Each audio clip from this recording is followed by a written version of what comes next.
Did you ask the owner of the house for permission? The question left my mouth with a calmness I hadn't expected, even from myself. I had just opened the door to my apartment, grocery bags still dangling from my arms, and there she was. Chloe, my daughter-in-law, standing in the middle of my living room as if nothing were wrong, with two enormous suitcases at her feet and an expression on her face that mixed surprise with something worse, annoyance, as if I were the intruder, as if my arrival had ruined her perfectly laid plans. She looked up at me, blinked twice, and then let out that awkward little laugh she used whenever someone confronted her. A short, sharp laugh, designed to make the other person feel they were being ridiculous. But I didn't look away. I stood there, in the doorway of my own home, holding the heavy bags full of produce and cans, waiting for an answer she clearly hadn't prepared. "Hi, Audrey. I didn't hear you come in."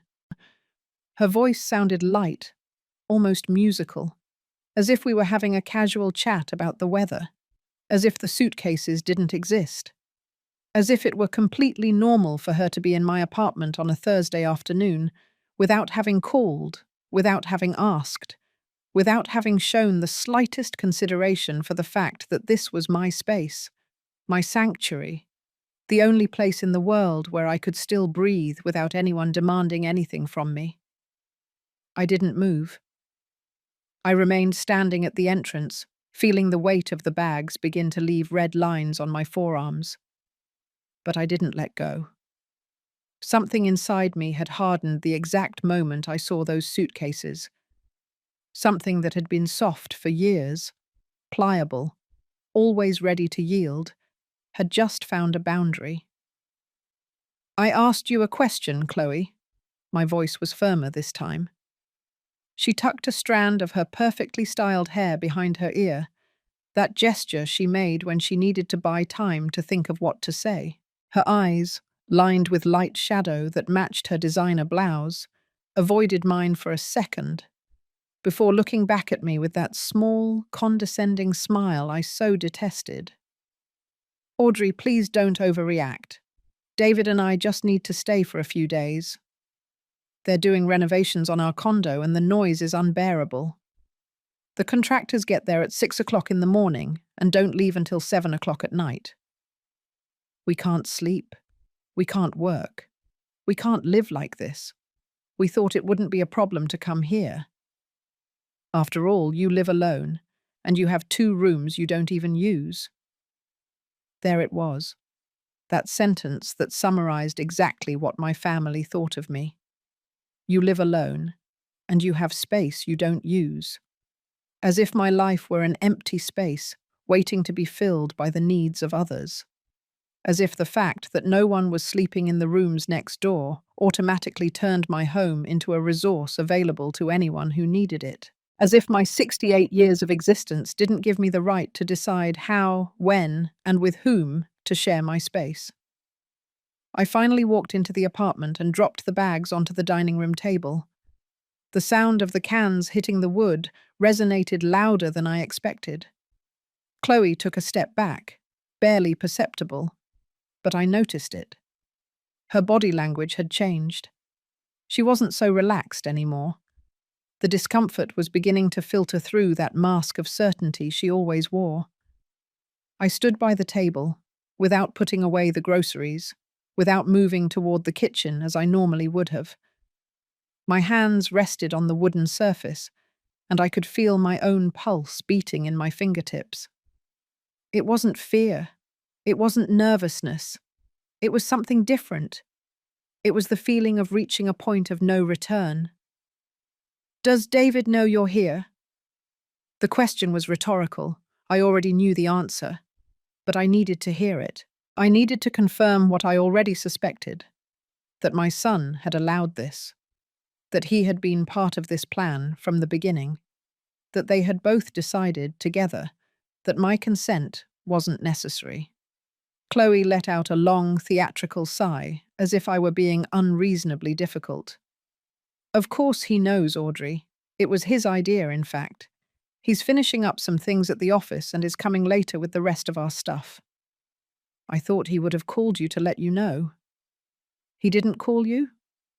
No, he didn't call me.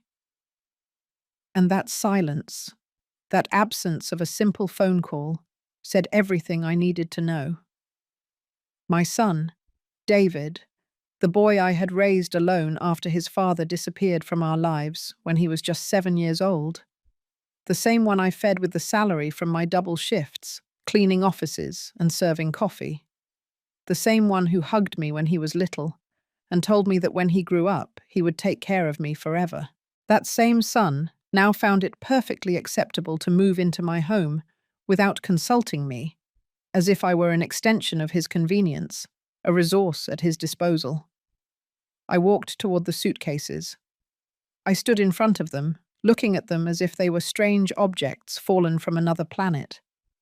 They were expensive, one of those brands Chloe boasted about on her social media. Shiny, new, probably bought on one of those trips they took every 2 months, while I was still using the same worn-out suitcase I had bought 15 years ago at a clearance sale. And you thought this was okay? Showing up at my house with your suitcases without asking me if I agreed? Without even considering for a moment that maybe I had plans, that maybe I value my privacy, that maybe I don't want people living here. Chloe crossed her arms over her chest. Her posture shifted. She was no longer the casual, relaxed daughter-in-law. Now there was defensiveness in every line of her body. Audrey, you're David's mother. We're family. I don't understand why you're making this so complicated. It's just for a few days, maybe a week. It's not like we're asking you for something impossible. Besides, I thought you'd be happy to have company. You always say this house feels empty. Empty. That word echoed in my head like a funeral bell. Yes, I had mentioned once that the house felt quiet after my sister Olivia moved in with her daughter last year, but there was a huge difference between quiet and empty. My house was quiet because I chose it to be that way, because after decades of noise, of demands, of being available for everyone but myself, I had finally found peace in the stillness. But Chloe had taken that casual confession and turned it into justification, as if my moment of vulnerability gave her permission to invade my space. As if admitting I sometimes felt lonely was the same as begging for someone to come fill every corner of my life without asking me first. Listen to me carefully. My voice was low but firm. Chloe stopped moving. Something in my tone made her truly pay attention for the first time since she had arrived. This house can feel however it wants to feel to me. It can be quiet, or it can be full of noise. It can be empty, or it can be complete. But what it will never, ever be is available for anyone to use without my permission. I am the owner of this house, Chloe, not a convenient option for when you have a problem. She opened her mouth to reply, but at that moment we heard the sound of a key in the lock. The door opened and David walked in. My son, carrying 2 more bags and wearing that carefree smile he used when he thought everything was under control. Mum, good thing you're already here. Chloe explained it to you, right? We're just going to be here for a week, 2 maximum. You'll see, you won't even notice we're here. Won't even notice they're here. David's words floated in the air as if they were the most reasonable thing in the world. He dropped the bags on the floor next to the suitcases, dusted his hands on his pants, and looked at me with that expression I knew too well. It was the same face he made when he was 12 years old and came home late after playing basketball with his friends, expecting me not to be mad because, after all, he was just being a normal boy. Except David wasn't 12 years old anymore. He was 42, and I was no longer that young, exhausted mother who gave in to every smile because I was too tired to fight another battle. I stood by the dining room table, my hands still resting on the wood, watching him enter my apartment as if it were his own territory, as if the last 40 years hadn't passed, as if continuing to be his mother automatically meant I had relinquished any expectation of respect or consideration. David walked closer and tried to give me a kiss on the cheek. I didn't move. I didn't pull away, but I didn't lean toward him either. I stayed exactly where I was, and he must have noticed something in my posture because he stopped halfway, a look of confusion briefly crossing his face before turning into a wider, more forced smile. "What's wrong, Mum? Did you have a bad day?" A bad day. As if my reaction was the product of a passing mood. As if the problem was that I had waited in line too long at the bank, or that traffic had been heavy. Not that my son and daughter-in-law had decided to move into my house without consulting me. Not that they had treated me as if my opinion were irrelevant. Not that they had assumed that my life, my space, my peace, were resources available for their convenience. I didn't have a bad day, David. I had an unpleasant surprise arriving home and finding your wife settling in here without anyone asking me if I was okay with it. David let out a laugh. A genuine laugh, as if he had just heard something funny. He ran a hand through his hair, that gesture he made when he thought someone was overreacting, and shook his head. "Mum, please don't be dramatic. I called you twice this morning and you didn't answer. I thought you were out and that we could get settled while you were gone. It's not a big deal." I looked over at Chloe, who was now standing next to the suitcases with her arms still crossed, watching the exchange with a mixture of discomfort and something that looked dangerously like satisfaction. As if my confrontation with David was proving something she already suspected. That I was difficult, that I was unreasonable, that I was the obstacle in a situation that should be simple. You called twice, and when I didn't answer, you decided that was enough authorization to move into my house. "We're not moving in, Mum. We're just staying for a few days." David moved towards the kitchen, opened the refrigerator casually, took out a bottle of water I had bought that very afternoon, and drank directly from it. That small gesture, so insignificant to any outside observer, felt like a confirmation of everything I had been thinking. He didn't see a difference between his space and mine. To him, my house was an extension of his. My refrigerator, my food, my privacy. Everything was part of a shared territory where he had unlimited access. I closed my eyes for a moment, trying to control the pressure I felt building in my chest. It wasn't anger yet.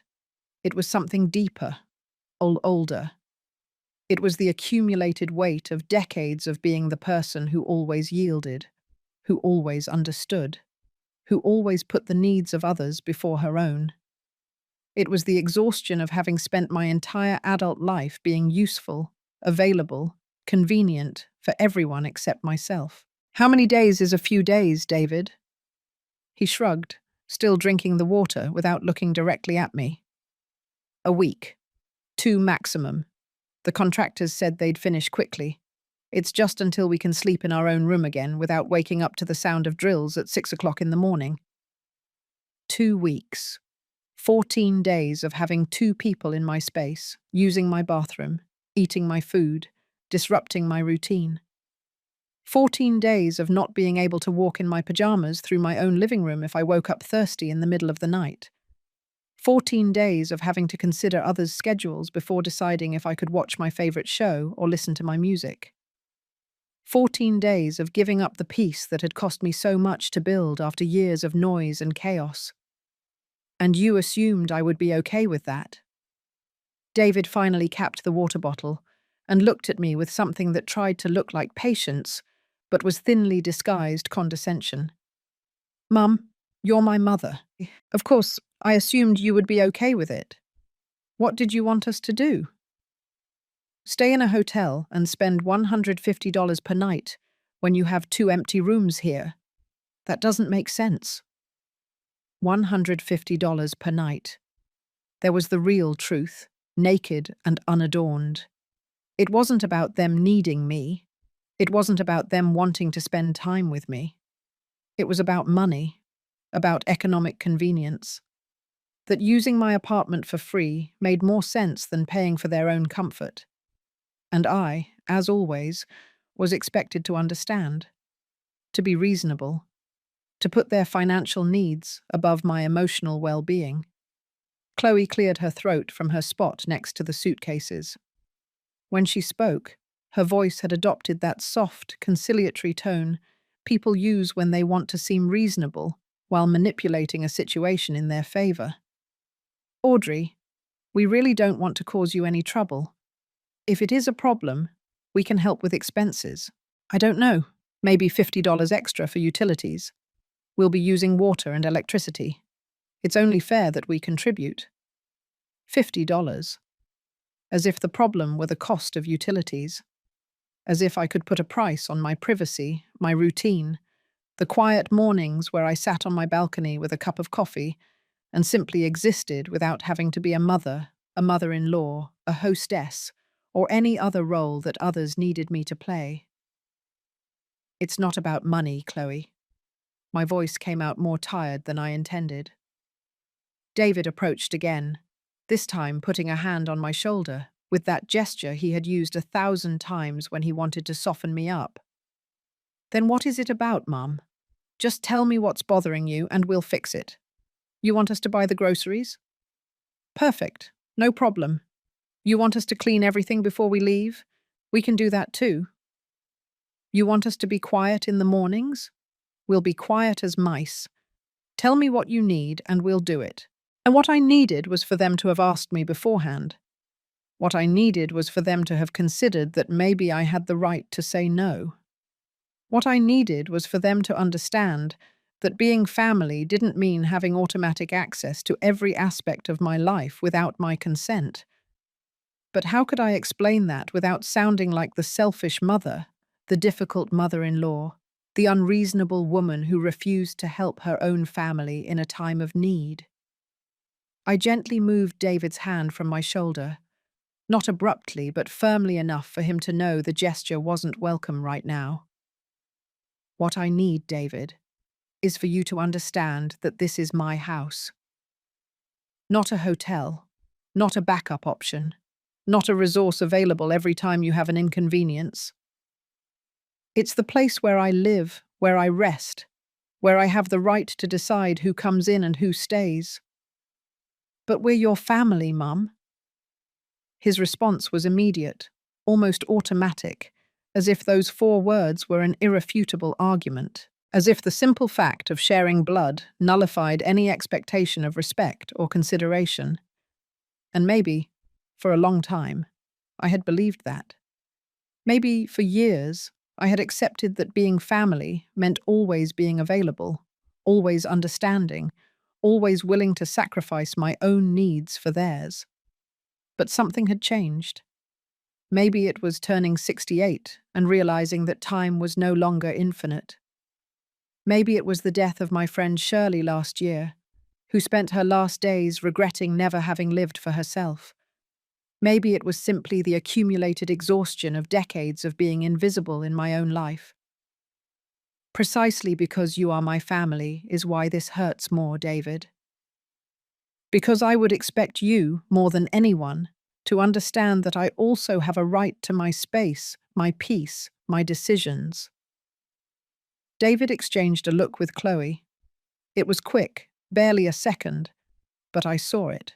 It was that look couples share when they think they're dealing with someone difficult, when they need to stand united against what they perceive as a common problem. And in that moment, I was the problem. David let out a long sigh, one of those he used when he felt a conversation was taking too long to get anywhere.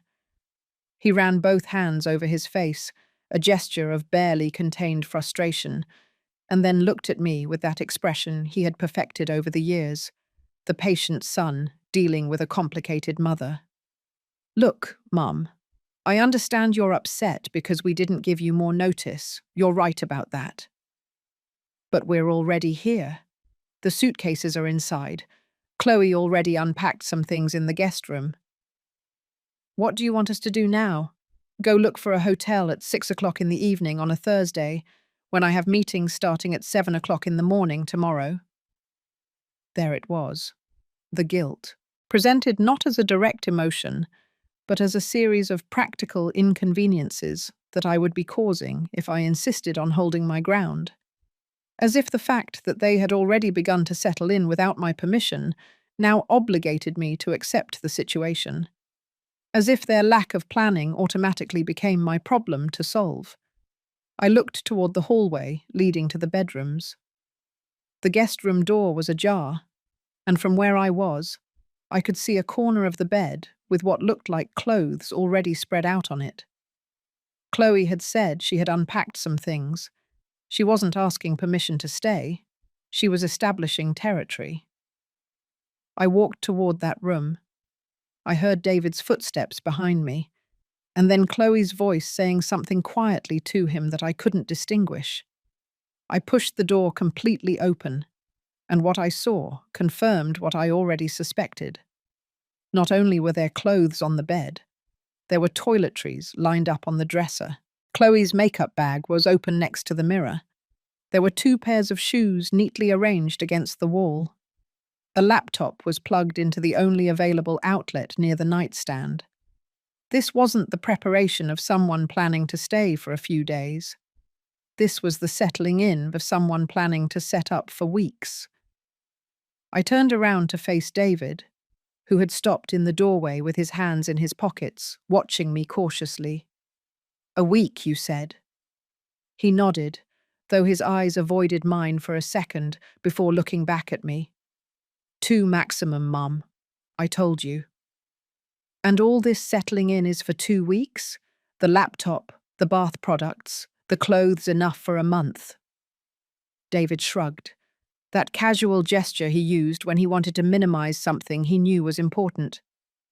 "Chloe needs to work from here, and obviously we brought what we needed to be comfortable. We weren't going to live out of a suitcase for 2 weeks." Comfortable. That word resonated in my head. They needed to be comfortable. In my house, in my space, using my resources. And I, apparently, just needed to be understanding. I left the room and returned to the living room, where Chloe was now sitting in my favorite armchair, the one by the window, the one I had bought 3 years ago after saving for months. She had her phone in her hand, scrolling through the screen with the casual concentration of someone with no immediate worries. When she saw me enter, she looked up and offered another one of those small smiles. "Audrey, we really are going to be as little trouble as possible.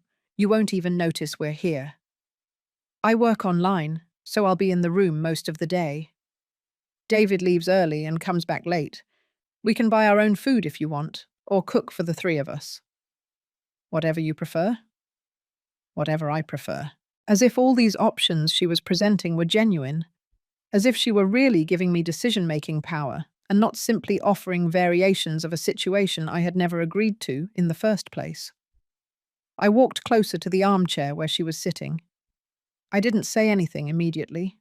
I just stood there, looking at her, waiting to see if she understood what I was communicating without words. She blinked. The smile began to slowly fade, and after a few seconds, she got up from the armchair with an awkward movement. "Sorry, did you want to sit here?" I didn't want to sit there. I wanted her to understand that every square inch of this apartment was mine, that this armchair wasn't an available seat for anyone who needed it, but the place where I spent my afternoons reading, where I sat with my coffee every morning, where I had cried after Shirley's funeral, where I had made the decision to finally quit that exhausting job at the coffee shop and accept my retirement. David entered the living room at that moment, and the tension must have been visible, because he stopped halfway, looking between Chloe and me as if he were trying to assess how serious the situation was. "Mum, can we talk for a moment? Just you and me?" I nodded. Maybe a private conversation with my son would achieve what this group confrontation wasn't. Maybe if I spoke to him directly, without Chloe acting as reinforcement for his position, he could truly hear what I was trying to say. We went to the kitchen. David leaned against the counter, crossed his arms, and looked at me with an expression that tried to be serious, but primarily conveyed impatience. Okay, Mom. Talk. What's really bothering you? Because I feel like there's something more than just the fact that we didn't call you beforehand. There was something more. Of course, there was something more. But how could I explain to my son that what bothered me was the accumulation of years of feeling invisible? How could I tell him that this incident with the suitcases was only the most recent manifestation of a pattern that had been repeating itself for decades? You bother me, David. It bothers me that you grew up thinking my life is a resource available when you need me, but not a priority when it comes to basic consideration. He frowned, genuinely confused, as if my words made no sense.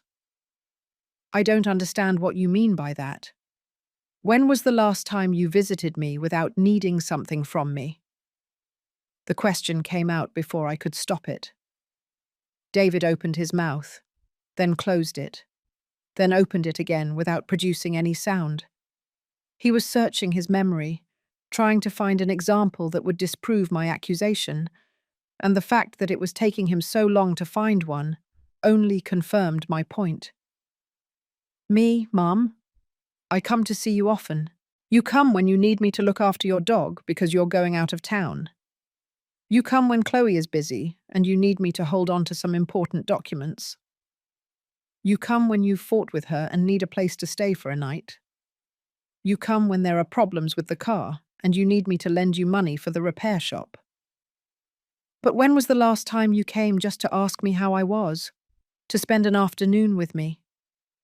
To be interested in my life beyond what I can do for you? That's not fair, Mum.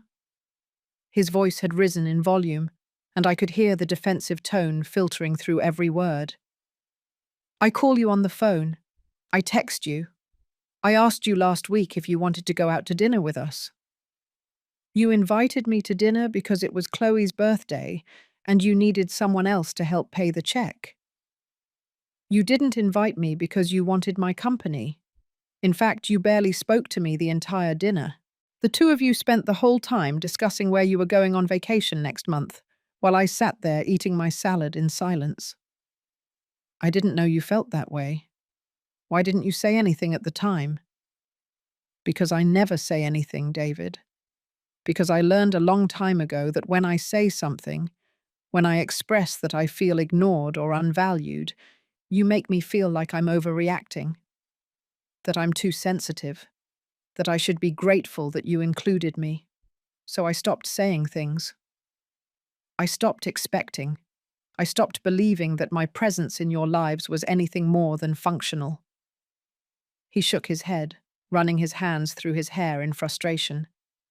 This is ridiculous. You're turning this into something much bigger than it is. We just need to stay here for a few days. We're not trying to invade your life or make you feel bad. We just need temporary help with a housing issue. And did it not occur to you that maybe I have a life too? That maybe I had plans for these 2 weeks? That maybe I enjoy my routine and my privacy, and I don't want to give them up because you decided to remodel your apartment without considering alternatives? What plans, Mum? What is it you do all day that is so important that you can't share your space with your own family? And there it was, the question that revealed exactly what he thought of my life. To David, I didn't do anything important. I didn't have significant commitments.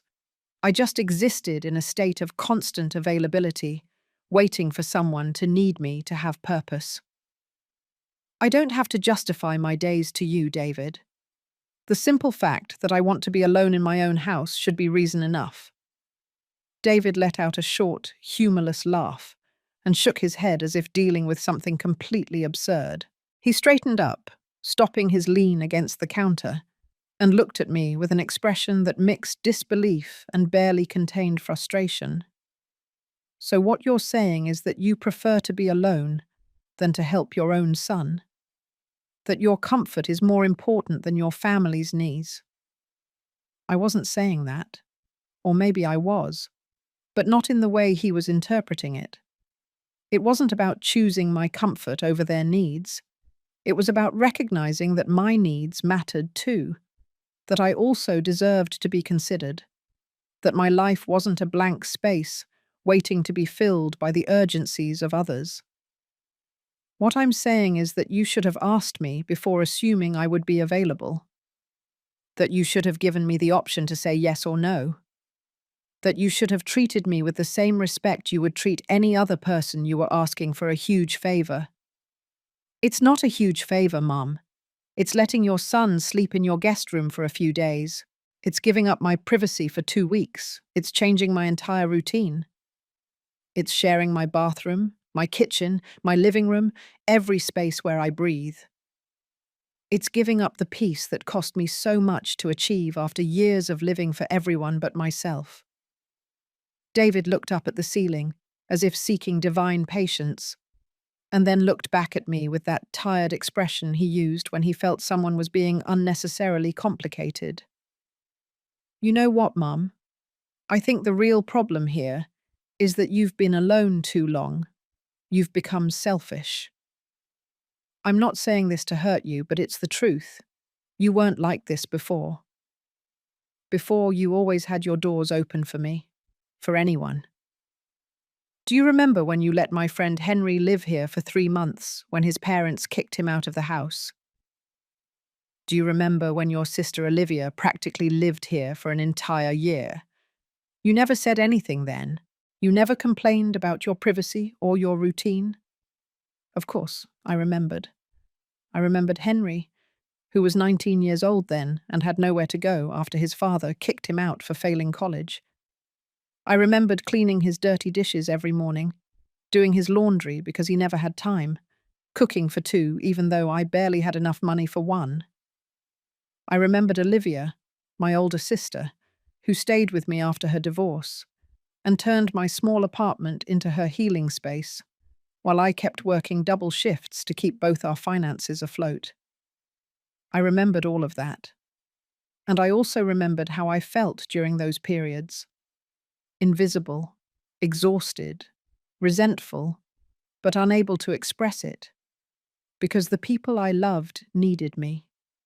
And I had learned from a very young age that women like me existed to be needed, not to need. You're right, David. I didn't say anything before. I used to swallow my discomfort and smile and pretend everything was fine while I faded away a little more each day. I used to believe that being a good mother, a good sister, a good person, meant constantly sacrificing myself for others. But you know what? I got tired. I got tired of being the convenient solution to everyone's problems. I got tired of my generosity being taken for granted. I got tired of waiting for someone, sometime, to ask me what I needed. But we did ask you what you need, Mum. We just asked you a moment ago. We told you to tell us what you want us to do. You asked me what I wanted after you had already made the decision for me, after you were already settled in. After the situation was already in motion. That's not asking. That's asking for retroactive permission, hoping I'll feel so guilty for saying no that I'll end up giving in anyway. I left the kitchen. I couldn't stay in that closed space with David looking at me as if I were the problem, as if my resistance were a character flaw instead of a legitimate boundary. I returned to the living room where Chloe was now standing by the window, arms crossed, looking down at the street. She turned when she heard me enter, and for the first time since she arrived, I saw something different in her expression. It wasn't the confidence from before. There was caution there now, maybe even a little worry. David came out of the kitchen behind me, and the silence that filled the living room was so dense I could almost feel it pressing against my skin. None of the 3 of us spoke for a moment. We just stood there, forming an uncomfortable triangle of accumulated tension. Finally, it was Chloe who broke the silence. Her voice had lost that casual, confident tone. Now it sounded more careful, as if she were choosing every word with precision. Audrey, if you really don't want us to stay, We can find another solution. We don't want you to feel uncomfortable in your own house. I looked at David, expecting him to back up what his wife had just said. But he was looking away, his jaw tense, clearly annoyed at how this whole situation was unfolding. And in that moment, I understood something I should have maybe understood years ago. My son wasn't going to defend me. He wasn't going to admit they had made a mistake. He wasn't going to validate my feelings or apologize for assuming my life was at their disposal. Because to him, I was still that mother who always said yes. That mother who moved mountains to make things easier for him. That mother whose love was measured in silent sacrifices and ignored needs. And any deviation from that pattern wasn't personal growth on my part, but a flaw that needed to be corrected. I sat down in the armchair by the window, the one Chloe had vacated a few minutes ago. My legs were tired. My whole body was tired. In reality, it wasn't just the physical exhaustion from having gone to the grocery store or standing during this endless conversation. It was a deeper fatigue, the kind that accumulates over decades of carrying the emotional weight of other people, with no one offering to help with your own. I want you to explain something to me, and I want an honest answer. David finally looked at me, his arms crossed over his chest in a defensive posture. What do you want us to explain? If the situation were reversed, if I showed up at your apartment with my suitcases without notice, saying I needed to stay for 2 weeks because there was a problem with my building, would you welcome me without a second thought? I saw the exchange of glances between David and Chloe. It was quick, barely a second, but it was enough. They both knew the answer, and they both knew the answer was different from what they expected from me. Chloe cleared her throat, searching for the right words. Well, we would have to think about it. Our apartment is smaller, and we both work from home now. It would be complicated with the space and… Exactly. It would be complicated. You would have to think about it. You would consider your needs, your space, your comfort, and you would be completely within your rights to do so. No one would judge you for protecting your privacy. No one would call you selfish for wanting to keep your routine intact. No one would expect you to sacrifice your peace of mind just because I'm family. But you're my mother, Mum. It's different. David had taken a step toward me, his hands outstretched as if trying to explain something obvious I wasn't grasping. Why is it different? Does being your mother automatically mean I have less right to my own life? Does it mean my needs matter less than yours? Does it mean I can be ignored, invaded, taken for granted, because my role is to serve you? I'm not saying that. But you are demonstrating it, David, with every decision you make without consulting me, with every assumption that I'll be available, with every time you minimize how I feel because it doesn't align with what you need me to be. I got up from the armchair and walked toward the suitcases that were still by the entrance. I looked at them as if seeing them for the first time. They were physical, concrete objects, but they represented something much larger. They represented years of unestablished boundaries. They represented decades of teaching my son that my space was his space, that my time was his time, that my life was a shared resource he could take from without asking. And I had been the one who taught him that. I had created this pattern. For years, I had prioritized being the perfect mother, the available mother, the mother who never said no, without realizing that in doing so, I was slowly erasing any expectation of reciprocity or respect.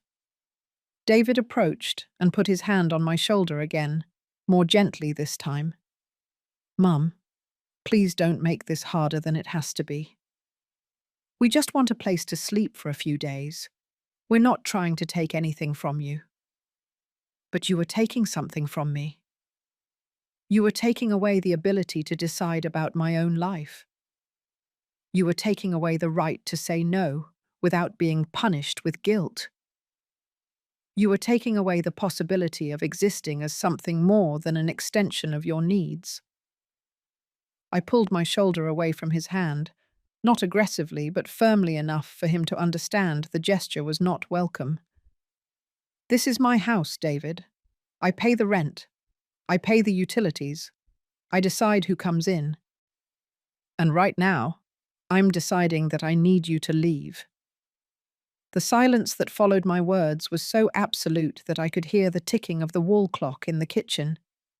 David stood completely motionless, his hand still suspended in the air where my shoulder had been, looking at me as if he hadn't fully understood what I had just said.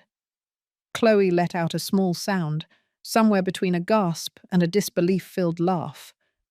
"What did you say?" David's voice sounded strange, higher pitched than usual, as if the words had gotten stuck somewhere between his throat and his mouth. He ran a hand over his face, took a deep breath, and then looked at me with an intensity I hadn't seen in years. "Mum, please tell me you're joking." "I'm not joking. I need you to take your things and leave." Chloe stepped forward, with her hands raised in a gesture intended to be conciliatory, but which actually conveyed barely contained desperation. "Audrey, wait. We can talk about this. If we did something wrong, we can fix it. You don't have to kick us out. We're family." Family.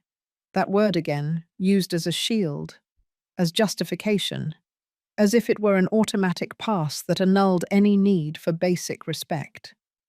As if sharing blood meant I had to tolerate anything, accept any invasion, forgive any lack of consideration. Precisely because you are family is why this hurts so much. Because I would expect you more than anyone to understand that I also deserve to be treated with dignity. David let out another laugh, this time longer, sharper, laden with disbelief. He turned around, walked a few steps toward the window, then returned, as if the movement helped him process what was happening. "This is crazy. You're being completely irrational. Are you going to kick us out onto the street? Your own son?" "Why? Because we arrived a few hours before we could talk to you? Because we didn't follow some ridiculous protocol you just invented?" "I didn't just invent anything, David. Asking before moving into someone's house isn't a ridiculous protocol. It's basic respect. It's what you would do with any other person in your life. It's what you would expect others to do with you." He shook his head, his hands on his hips, looking at me as if he were seeing a stranger. "I can't believe you're doing this, after everything we've done for you." That sentence fell between us like a stone in quiet water. Everything they had done for me. I waited for him to elaborate, to tell me specifically what that everything he was referring to was. But he didn't continue. He just stood there, breathing heavily, as if those words were argument enough by themselves. "Everything you've done for me. Tell me, David. Help me remember. What exactly have you done for me that justifies me having to give up my peace of mind?" David opened his mouth, then closed it. He looked at Chloe, seeking support, but she was looking down at the floor, biting her lower lip. He looked back at me, and now there was something different in his expression. It was no longer just disbelief or frustration. There was anger there, genuine and rising. "You want a list? Fine. We bought you that new television last year when yours broke down. I offered to pay you for it. You said it wasn't necessary, that it was a gift. And then you mentioned it at every family dinner for the next 6 months as an example of your generosity. We took you to the doctor when you sprained your ankle. Because I had no way to get there and you were passing by here on your way home. And you dropped me off at the hospital entrance. You didn't go in with me. I waited 3 hours alone until a nurse got me a taxi to go back. We invite you out to dinner every time we celebrate something. You invite me when you need someone else to pay part of the bill, or when you need to look good in front of other people. by showing you're good children who include their mother. But at those dinners, you talk amongst yourselves, check your phones, make plans that don't include me. I'm just there as family decoration. David took a step toward me, and there was something dangerous in his movement now. Not physically threatening, but laden with an emotion that was about to overflow. You know what your problem is, Mum? That nothing anyone does for you is enough. There's always something wrong. There's always a but. You always find a way to make yourself the victim. I'm not making myself the victim. I'm setting a boundary. There's a huge difference. No, what you're doing is punishing me because your life didn't turn out the way you wanted. Because Dad left. Because you had to work hard. Because you feel lonely. And now, when I finally have some stability, when I can finally ask you for a favor, you decide this is the perfect time to charge me emotional debts for things that happened decades ago. His words felt like physical blows, each one designed to hurt me, to make me doubt, to turn my legitimate boundary into an act of unjustified revenge. And the most painful part was that there was a fragment of truth in what he was saying. Yes, I felt lonely sometimes. Yes, I had carried resentments for years. Yes, there were moments when I looked at my life and wondered where all the time had gone, all the energy, all the version of myself that existed before I became a mother, an employee, the person everyone needed me to be. But that didn't change the fact that I had a right to my space, that I deserved to be consulted, that my life wasn't a territory available for invasion just because my son decided he needed it. You're right about one thing, David. My life didn't turn out the way I wanted. But you know what part didn't turn out the way I wanted? The part where I raised a son who sees me as a resource instead of a person. The part where I spent so many years being useful that I forgot how to be valued. The part where I convinced myself that love was measured in silent sacrifices and ignored needs. Chloe intervened, her voice shaky but trying to sound reasonable. Audrey, please. We understand you're upset. We understand we made a mistake by not consulting you first. But kicking David out, kicking out your own son, is a disproportionate reaction. It's cruel. Cruel. That word resonated in my head. It was cruel to protect my space. It was cruel to set boundaries. It was cruel to say no. But it wasn't cruel to arrive unannounced. It wasn't cruel to assume my life was at their disposal. It wasn't cruel to minimize my feelings or treat me as invisible. The cruelty, apparently, only went in one direction. You know what's truly cruel? Raising a son alone for decades, sacrificing every dream I had. Working until my hands bled and my back could no longer straighten. All to make sure he had opportunities I never had. And then, when I finally have a little peace, a little space to breathe, discovering that to him I'm just a convenience, a place to stay when it's cheaper than a hotel. David had raised his voice now, and his cheeks were red with contained emotion. I didn't ask to be born. I didn't ask for Dad to leave. I didn't ask for you to have to work so hard. Those were your decisions, your circumstances. You can't blame me for that now. I'm not blaming you for any of that, David. I'm blaming you for not seeing that I am a person too. For treating me as if my only function is to make your life easier. For arriving here today and acting as if my consent didn't matter. He walked closer to the suitcases, grabbed one of them with more force than necessary, and looked at me with a mixture of pain and rage that made it difficult to hold his gaze. You know what? You're right. We're leaving. I don't need this. I don't need to be in a place where I'm clearly not welcome. Where my own mother treats me like a stranger. I'm not treating you like a stranger. I'm treating you with the same standard you treat me, without prior consideration. David lifted the suitcase, stumbling slightly with its weight, and headed toward the door. Chloe followed him, taking the other suitcase. But before reaching the exit, she turned around to look at me one last time. "I hope this is worth it, Audrey. I hope your space and your peace are worth losing your son." My son isn't lost because I set a boundary. If he leaves and doesn't come back, it's because he chose to value his comfort more than our relationship. It's because he preferred to be angry than to be wrong. David had already opened the door and was stepping out into the hallway when he suddenly stopped. He turned around, looked at me with a strange expression I couldn't immediately decipher. And then, to my complete surprise, he burst into laughter. It wasn't a joyful laugh.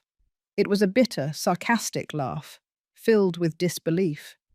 "This is perfect, truly perfect. Wait until I tell everyone how my mother kicked me out of her house for daring to ask her for help. Wait until the family hears about this. Wait until Aunt Olivia knows that generous Audrey, the one who always has her doors open, has now become so selfish that she won't even help her own son."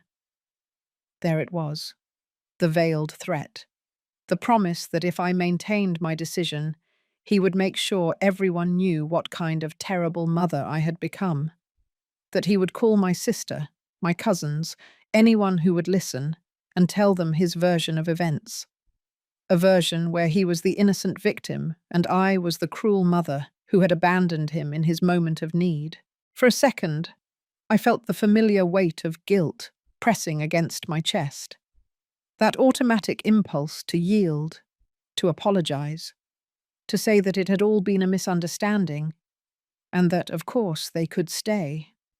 That instinct that had been cultivated over decades of being the person who kept the peace, who avoided conflict, who sacrificed her own comfort to avoid being seen as difficult. But then I remembered something my friend Shirley had told me 3 months before she died. We were sitting in her hospital room, and she had taken my hand with fingers that barely had strength left, and had looked at me with those tired eyes that had seen too much of life. "Audrey," she had said, in a voice barely audible above the constant beeping of the machines. "The biggest mistake I made was worrying more about what people thought of me than what I thought of myself. I spent 70 years trying to be what others needed, and now that I'm dying, I can't remember a single moment when I lived for myself." Those words had been echoing in my head since her funeral. And now, standing across from my son and his implicit threat to destroy my family reputation, I understood that the moment had come to decide what mattered more: the image others had of me, or the truth of who I really was. "Go ahead, David. Call whoever you want. Tell them whatever you want. If your version of events is that you respectfully asked permission and I denied you help without reason, then so be it. But we both know that's not the truth. We both know you arrived here unannounced, assuming my house was your house, treating me as if my consent were irrelevant." David dropped the suitcase on the floor with a loud thump. His eyes were bright now, not with tears, but with pure rage. "You know what, Mum? You're right. I didn't ask permission. And you know why? Because I never thought I would have to ask my own mother for permission to stay in her house for a few days. Because I grew up believing that family helped each other unconditionally. Because you taught me throughout my entire childhood that the doors of this house would always be open to me. I taught you wrong then. I taught you that love meant unlimited access. That being family meant I didn't have the right to say no. I taught you that my space was your space and that my needs mattered less than yours. And now I'm correcting that mistake." Chloe intervened again, and now there were real tears running down her cheeks, though I wasn't sure if they were from sadness or frustration. "Please, Audrey. David, let's all calm down. It doesn't have to end like this. We can find a solution, we can." "There's nothing to solve, Chloe. You need a place to stay. I need my space. Those two things aren't compatible. It's not complicated. David picked up the suitcase again and walked toward the hallway, stopping right in the doorway threshold. He didn't look at me when he spoke, and his voice sounded different now, colder, more distant. When you change your mind, when you realize what you just did, don't expect me to come back as if nothing happened. Don't expect me to forget that you kicked me out when I needed you. I didn't kick you out when you needed me, David. I kicked you out when you decided that needing me meant you could ignore me. He walked out into the hallway without saying anything else. Chloe took the second suitcase, but before leaving, she turned around to look at me. Her face was red, streaked with tears, and there was something in her eyes that resembled genuine confusion. I don't understand you, Audrey. I really don't. What kind of mother does this? The kind of mother who finally learned that loving herself isn't an act of selfishness. It's survival. She shook her head, mumbled something I couldn't hear, and walked out into the hallway where David was already waiting for the elevator. I stood in the doorway of my apartment, watching them. David's back was rigid, the posture of someone who felt deeply betrayed. Chloe was checking her phone, probably looking for nearby hotels. The elevator arrived with a soft, electronic chime. The doors opened. David entered first, dragging his suitcase with a brusque movement that made it hit the frame. Chloe followed him, and just before the doors closed, David looked at me one last time. He hadn't said anything, but the expression on his face said everything. Disappointment, rage, lack of understanding, and something deeper, something that looked like the genuine pain of someone who felt they had just lost something important. Part of me wanted to run to the elevator, stop the doors before they closed, tell them to come back, that I was sorry that they could stay. That part of me that had spent decades learning to prioritize the emotional comfort of others over my own. That part that had been trained to believe that conflict was the worst possible outcome, worse even than my own unhappiness. But I didn't move. I stood there, watching the elevator doors close, listening to the mechanical sound of its descent, knowing that with every floor it descended, I was also closing a chapter of my life. I went back into my apartment and closed the door. The silence that greeted me was different from other nights. It wasn't the comfortable silence of chosen solitude. It was the heavy silence of consequences, of difficult decisions, of bridges I had perhaps just burned. I walked toward the guest room where Chloe had begun to settle in.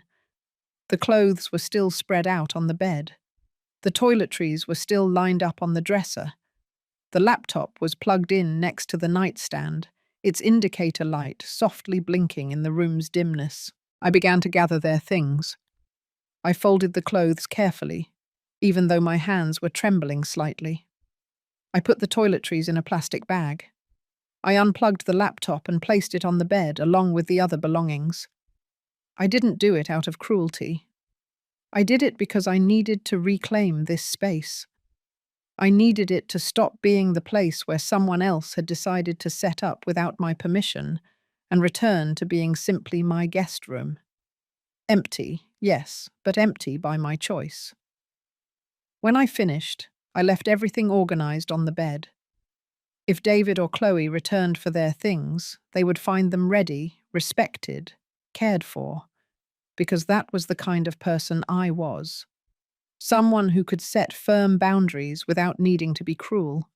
Someone who could say no without destroying what belonged to the other. I went back to the living room and sat in my armchair by the window. Outside, the evening was beginning to darken. The lights in the neighboring apartments were turning on one by one, small, illuminated windows in the twilight. I wondered how many of those windows held stories similar to mine.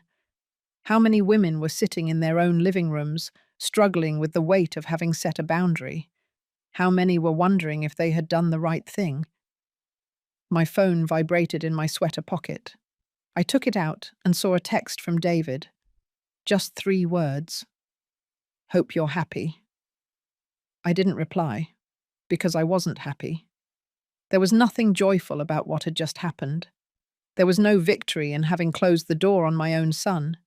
There was no satisfaction in knowing that it would probably be weeks, maybe months, before we spoke again. But there was something else. Something that wasn't happiness, but that felt important nonetheless. There was clarity. There was the certainty that for the first time in decades, I had chosen my own dignity over the comfort of others. There was the feeling that I had recovered something I didn't even know I had lost, the right to say no without having to justify myself endlessly. Another message arrived. This one was from Chloe. David is very upset. I don't think he'll call you for a long time. I hope your pride is worth it. My pride. As if setting boundaries was a matter of pride. As if protecting my space was an act of vanity instead of self-care. As if the problem was my resistance and not their invasion. I turned off the phone. Not because I was running away from the consequences of my actions, but because I needed silence. I needed to process what had just happened, without the constant interference of messages designed to make me feel guilty. I got up and went to the kitchen. The grocery bags were still on the table, exactly where I had left them what felt like hours ago, but had probably been only 45 minutes. I began to put away the groceries, moving on autopilot. The vegetables went into the refrigerator, the cans into the pantry. The bread was left in its usual basket on the counter. Every object found its designated place, and there was something comforting in that simple routine. Amidst the emotional chaos I had just gone through, these small actions anchored me to something tangible and predictable. When I finished putting everything away, I made myself a cup of tea. I heated the water. I chose my favorite mug, that light blue ceramic one I had bought at a local market years ago, and watched as the leaves slowly expanded in the hot water. The familiar aroma enveloped me, and for the first time since I had opened the door to my apartment that afternoon, I felt like I could breathe completely. I sat down again in my armchair with the mug between my hands. The heat of the tea transferred through the ceramic and warmed my palms. Outside, night had completely fallen. The city continued its constant rhythm, indifferent to the little drama that had just unfolded in my sixth-floor apartment. And then, without warning, I started to cry. They weren't dramatic sobs. It wasn't the heartbroken weeping of someone who had just lost something irreplaceable. They were silent tears that simply ran down my cheeks while I remained seated, holding my tea, looking out into the darkness on the other side of the window. Tears that had been waiting decades for their turn to come out. I cried for the mother I had been, that young woman who worked 2 shifts and came home so tired she could barely stay awake to help David with his homework. I cried for the years I had spent convincing myself that constant sacrifice was love, when in reality it was just fear. Fear of not being enough. Fear that if I didn't give myself completely, my son wouldn't love me. Fear of ending up alone. And now here I was, alone anyway. But it was a different kind of solitude. It wasn't the result of abandonment or rejection. It was the consequence of having chosen my own dignity. And although it hurt, although it felt as if I had lost something important, there was also a strange sense of relief. Like when you finally drop something heavy that you've been carrying for so long that you no longer even remembered how it felt not to carry it. I remembered a specific moment from when David was 8 years old. It had been a particularly difficult day at my job at the coffee shop. A customer had yelled because his order had taken too long, my boss had scolded me for something that wasn't my fault, and I had come home with my feet so swollen I could barely walk. David was in the living room watching television when I came in. "Mom," he had said without looking away from the screen. "I'm hungry." I had dropped my bags by the door, taken off my shoes that were squeezing my sore feet, and gone straight to the kitchen to prepare him something to eat. I hadn't even sat down first. I hadn't even taken a moment for myself. Because that's what good mothers did. Good mothers put their children's needs before everything else. But what was I really teaching him with that behavior? I was teaching him that women existed to serve, that mothers didn't have boundaries, that saying, "Give me a moment" or "I'm tired" was selfishness instead of basic self-care.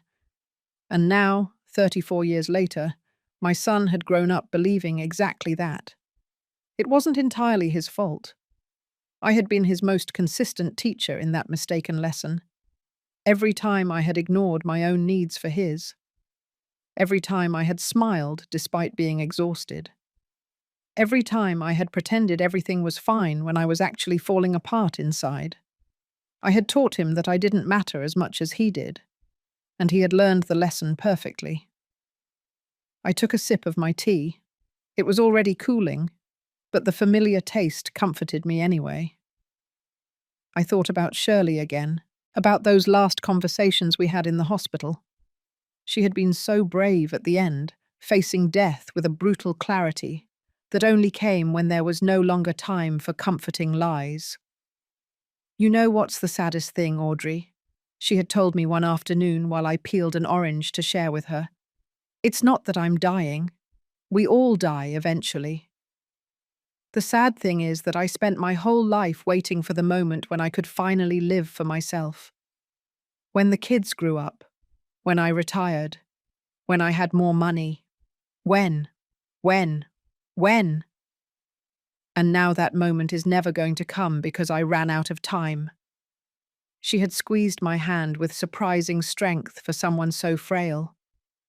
"Don't make my mistake. Don't wait until it's too late. If you need to say no, say it. If you need space, take it. If you need to choose yourself, do it, because no one else is going to do it for you." I finished my tea and left the empty mug on the side table. I sat in the silence of my apartment, listening to the distant sounds of the city. A car passed on the street below. Someone laughed in one of the neighboring apartments. Life continued, indifferent to my little personal revolution. My phone vibrated again. This time it was a text from my sister, Olivia. David had already called her. Of course. The news of what I had done was already circulating through the family. "Audrey, what happened? David called me very upset, saying you kicked him out of your house. He says they only needed to stay for a few days. Is it true? Call me when you can." I could perfectly imagine that conversation. David presenting himself as the misunderstood victim. Olivia, always so diplomatic, trying to understand both sides, but probably leaning towards sympathy for David because, after all, he was the family's son. And I would be painted as the difficult mother who had suddenly become selfish in her old age. I should have felt anger at the prospect of being misunderstood. I should have wanted to call Olivia immediately to give my version of events, to defend myself, to make sure everyone understood that I wasn't the villain in this story. But I realized something important. It didn't matter as much as I thought it would. Because the truth was, Olivia, despite being my sister and loving me in her own way, had never truly understood why I had allowed her to stay in my apartment for an entire year after her divorce. She had never recognized the sacrifice that had represented for me. She had assumed, like everyone else, that I had plenty of space and plenty of time and plenty of energy left over, because that was what women like me had, scraps of ourselves to distribute to whoever needed them. I wasn't going to call her, at least not that night. Maybe tomorrow. Maybe the day after tomorrow. Or maybe never. Maybe it was time to let people think whatever they wanted to think. Maybe it was time to stop spending my energy trying to control the narratives others built about me. I got up from the armchair and walked toward my bedroom. As I passed the guest room, I took a quick glance. Chloe's things were still there, neatly arranged on the bed. I would have to call David tomorrow to tell him he could come pick them up whenever he wanted. But that was a problem for tomorrow, not for tonight. In my room, I changed slowly. I put on my most comfortable pajamas, that soft cotton one that was a little worn but felt like a hug. I washed my face, brushed my teeth, followed every step of my nightly routine with deliberate slowness. Every action was a silent affirmation. This is my space. This is my time. This is my life. I got into bed and turned off the light. The darkness enveloped me, and with it came a thought I hadn't expected. Relief. Pure and simple relief. I wouldn't have to wake up early tomorrow because of the noise of other people moving around my apartment. I wouldn't have to share the bathroom or wait my turn to make coffee. I wouldn't have to modulate my behavior or consider the needs of others before deciding what I wanted to do with my day. But along with the relief also came the weight of the pain. Because my son was angry with me. Because there was a rupture in our relationship that I didn't know when or how it would be repaired. Because I had chosen my peace over his comfort, and that choice had consequences I would have to face. I allowed myself to feel both things of jadings at the same time, the relief and the pain, the certainty of having done the right thing, and the sadness of the consequences, the strength of having set boundaries, and the vulnerability of not knowing what came next. I closed my eyes and let sleep gradually arrive. Before falling completely asleep, I had a final thought. Maybe this was what it truly meant to grow up. Not when you formally became an adult, not when you had a job or a house or even a child, but when you finally learned that loving yourself wasn't selfishness, it was responsibility, it was justice, it was the only way to live with integrity. And with that thought, I finally let myself drift off to rest. I woke up the next day with the sunlight gently streaming through my bedroom window. For a moment, in that hazy space between sleep and waking, everything seemed normal. But then the memory of what had happened the night before returned with the force of a cold wave, and I lay there looking at the ceiling, slowly processing the fact that I had kicked my son out of my house. I got out of bed and followed my morning routine as I always did. I went to the bathroom, washed my face with cold water, brushed my teeth. Every familiar action helped anchor me to the present, to remember that life continued despite the emotional drama of yesterday. But when I left my room and walked toward the kitchen, I couldn't help but look toward the guest room. The door was still ajar. Chloe's things were still on the bed, waiting to be claimed. I made coffee. The rich aroma filled the kitchen as I took out my favorite mug and waited for the coffee maker to finish its work. I poured myself a cup, added a little cream as always, and sat down by the living room window. Outside, Friday morning was in full swing. People were walking to their jobs. Kids were on their way to school. The world kept spinning, completely oblivious to the small, personal earthquake I had experienced. My phone was on the table where I had left it the night before. I turned it on with some apprehension, knowing there would probably be more messages. And there were. 3 more from Olivia, each one more insistent than the last. One from my cousin Tanya, asking if I was okay.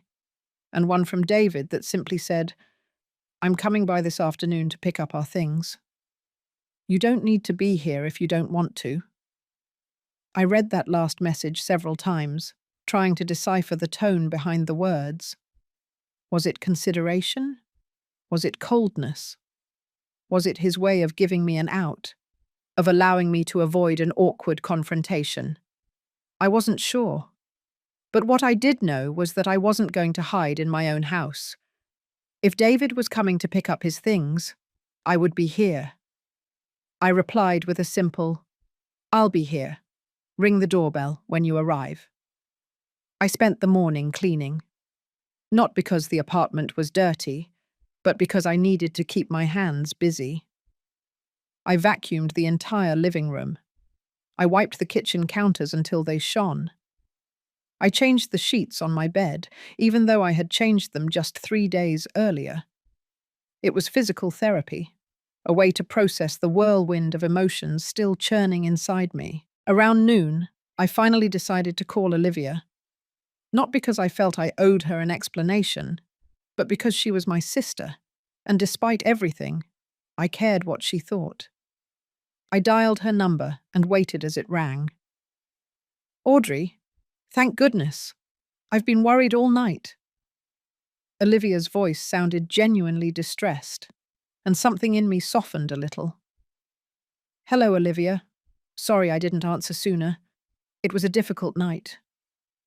David told me what happened. Well, he told me his version. I want to hear yours. At least she hadn't automatically assumed David was right and I was wrong. I thanked her mentally for that before beginning to explain the situation. I told her about the suitcases at the entrance, about how they hadn't consulted me, about the conversation we had, and how it had escalated until I finally asked them to leave. Olivia listened in silence, interrupting only occasionally with clarifying questions. When I finished, there was a long pause before she spoke. "I understand why you felt that way, Audrey. I really do. But don't you think you maybe overreacted a little? It's David. It's your son. Surely you could have found a way to resolve this without kicking him out."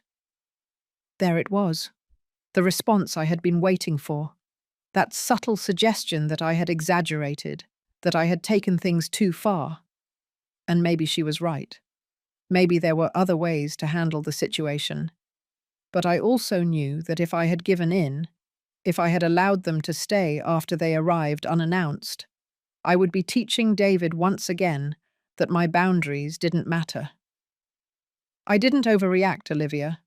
I reacted appropriately. David is 42 years old. He is an adult man with a stable job and enough resources to pay for a hotel. He decided it was more convenient to use my space without consulting me. That's not okay, no matter how much I love him. But that's just how families are, isn't it? We help each other when there's a need. We don't ask permission every time we need something. I should have known Olivia would say something like that. She had lived with me for a year, after all. And during that time, I had never charged her rent. I had never asked her to contribute significantly to expenses.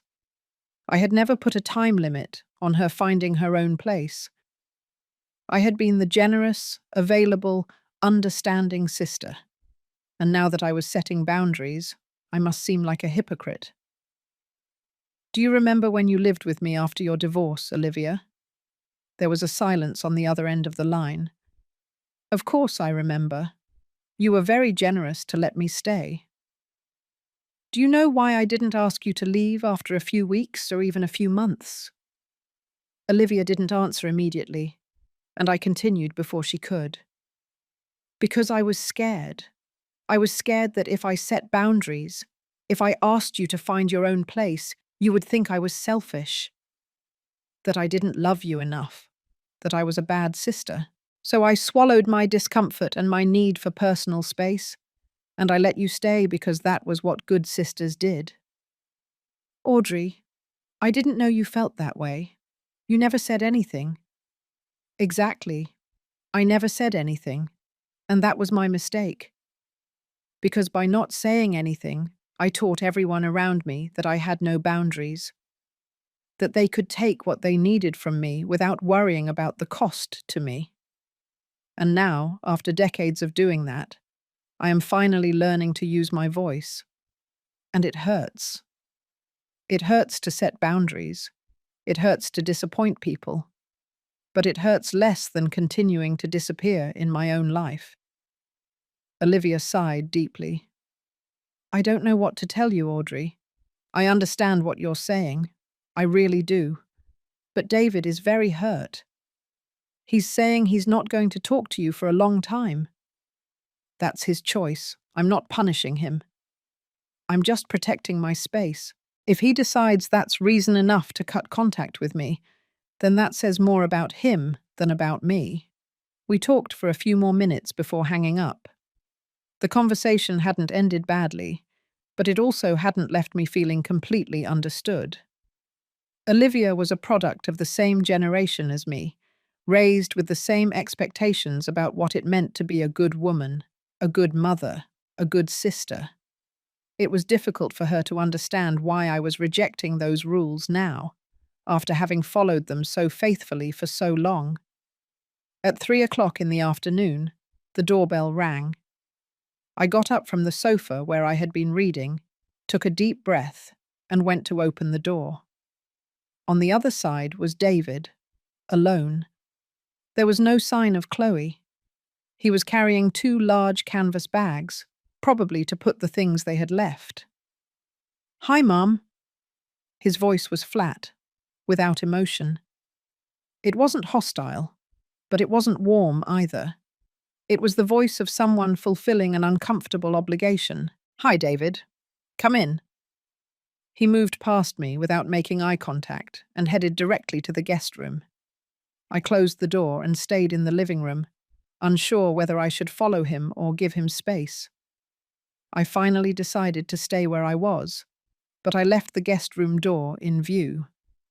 I could hear him moving around the room, opening and closing drawers, the sound of the bags zipping up. It took him about 10 minutes to pack everything. When he came out, he had both bags hanging from his shoulders, and his expression was still that carefully neutral mask. He stopped in the living room, halfway between the room and the exit door. For a moment, I thought he was going to say something important, that maybe this was the opportunity for a real conversation. But instead, he simply nodded toward the hallway. "Can I use the bathroom quickly before I go?" "Sure." He dropped the bags next to the door and went to the bathroom. I heard the water running, the familiar sound of someone moving around a space they knew well. And in that moment, the reality of what I had done hit me. Not the part about setting boundaries or protecting my space. That still felt right. But the part about how my son, my only son, now felt like a stranger in the house where he had grown up. How he had to ask my permission to use the bathroom. How the distance between us had grown so quickly in just 24 hours. He came out of the bathroom and picked up the bags again. He headed toward the door, and I followed him. He opened the door, stopped on the threshold, and finally, he looked directly at me. "Is there anything you want to say, Mom?" There were so many things I wanted to say. I wanted to tell him that I loved him. I wanted to explain to him one more time why I had had to do what I did. I wanted to ask him if we could ever have a relationship again, where I was seen as something more than a convenient resource. But what came out of my mouth was something different. "I love you, David. I will always love you. But I am no longer going to sacrifice my well-being to avoid your discomfort. If that means we go a while without speaking, then so be it. But the door will always be open for a relationship where we both respect each other mutually." He nodded slowly, as if processing my words. He didn't say he loved me too. He didn't say he understood. He just nodded. "Goodbye, Mum." "Goodbye, David." The door closed behind him with a soft sound that resonated much louder than it should have. I stood in that same spot for several minutes, looking at the closed door, listening to the absolute silence that filled my apartment. There were no footsteps in the hallway, no voices, just silence. I walked back to the living room and sat in my armchair by the window. My hands were trembling slightly, so I clasped them in my lap and took a deep breath, trying to calm my racing heart. I had done it. I had maintained my boundary, even when my son had come to pick up his things with that hurt expression on his face. Even when every fibre of my motherly being wanted to run after him, apologize, beg him to come back. The following days passed with a strange slowness. I woke up every morning and followed my routine. Coffee, shower, breakfast. But everything felt different now. There was a weight in the air, a constant awareness that I had broken something, although I wasn't sure if what I had broken was my relationship with David or simply the dysfunctional pattern we had maintained for decades. Olivia called me twice more that first week. On the second call, her tone had changed. It was no longer just worry. There was something else there. Audrey, I've been thinking a lot about what we talked about when I lived with you after my divorce.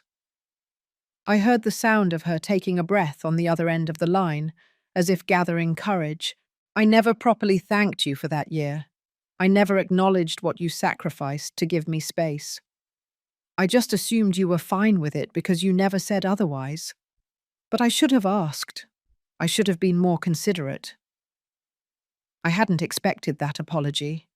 I felt something loosen in my chest, something I hadn't even known was tight.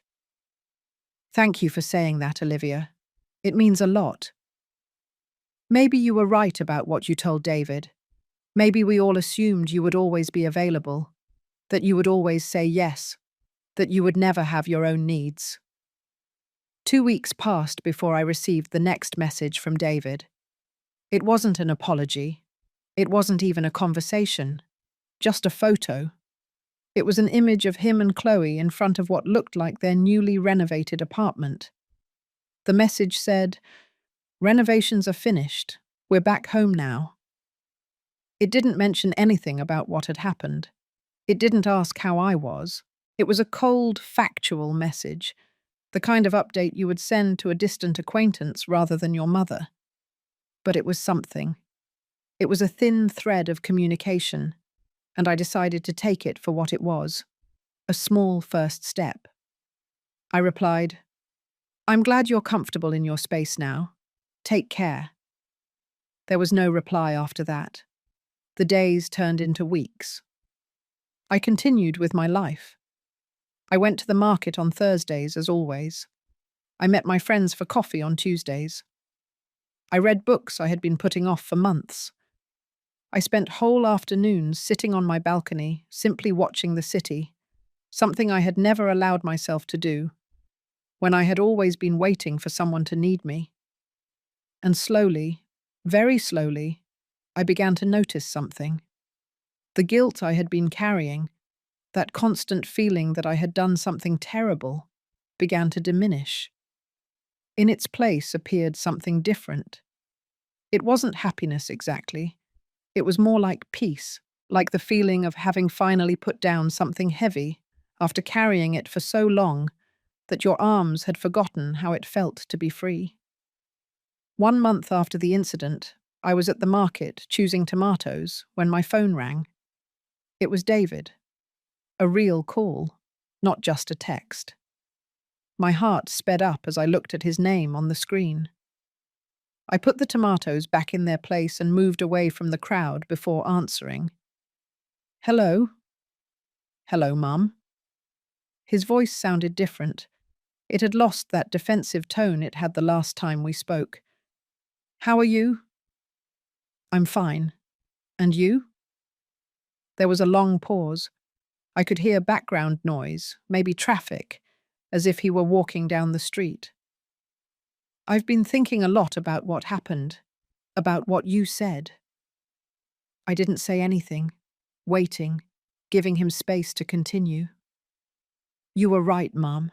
Not about everything. I still think you could have handled it differently, but you were right about the main thing. I arrived without asking. I assumed you would be available because you always have been, and that wasn't okay." I felt something loosen in my chest, something that had been tight for weeks. "Thank you for saying that, David. Chloe and I have been talking. She says she's always felt like I take you for granted, that I treat your generosity as if it were an obligation instead of a gift. And I think she's right."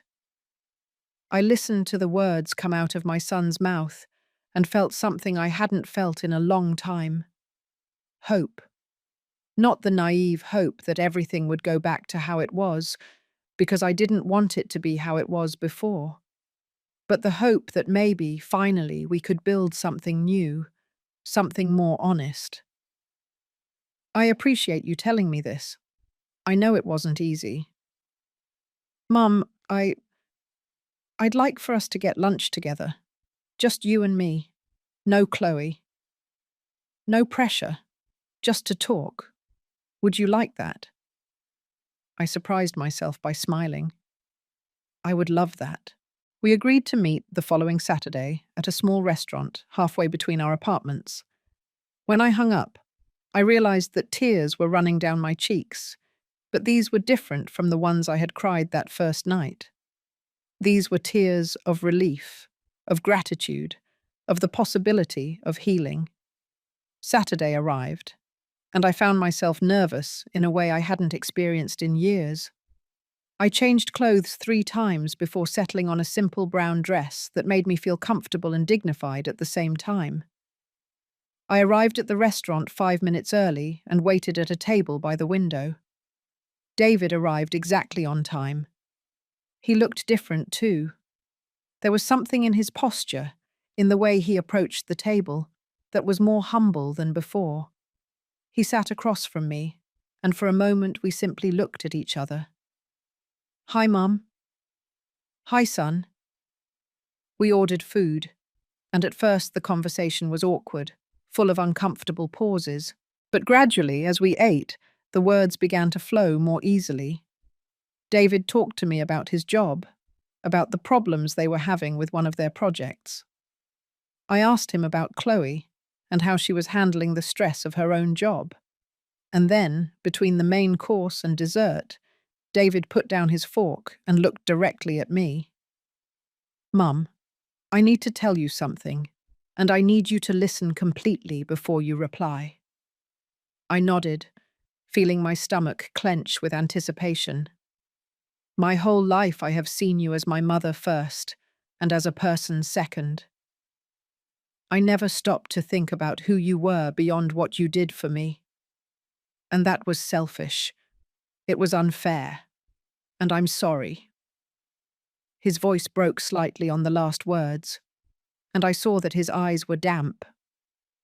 When you kicked me out of your house, I was furious. I thought you were being cruel, that you were punishing me for something I didn't understand. But after weeks of thinking about it, of talking with Chloe, even of talking with a therapist I started seeing, I realized something. I realized that I have never asked you what you need. I have never considered that your life doesn't exist only in relation to mine, and that has to change. Tears were running freely down my face now, and I didn't try to stop them. I don't need you to be the perfect mother who always says yes to everything. I need to get to know the real person. Audrey, not just Mum. And if that means you sometimes tell me no, that you sometimes set boundaries, then I accept it. Because I'd rather have an honest relationship with you than keep living in this pattern where I take and you give until there's nothing left of you. I reached my hand across the table and took his. It was warm and a little shaky. "Thank you, David. You don't know how much it means to hear that."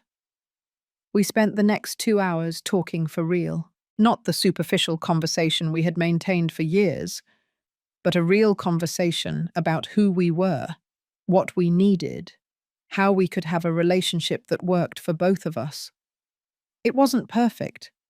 There were awkward moments, difficult admissions, truths that hurt to speak. But it was real, and that was infinitely more valuable than the false harmony we had maintained before. When we finally said goodbye at the restaurant door, David hugged me. Not the quick, obligatory hug of family gatherings, but a real, long hug. The kind of hug that says, "I see you, I value you, I love you for who you are, not just for what you do for me." The following months weren't perfect.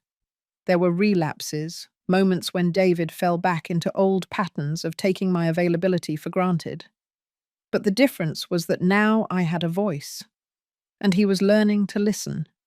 I learned that teaching children respect doesn't end when they grow up.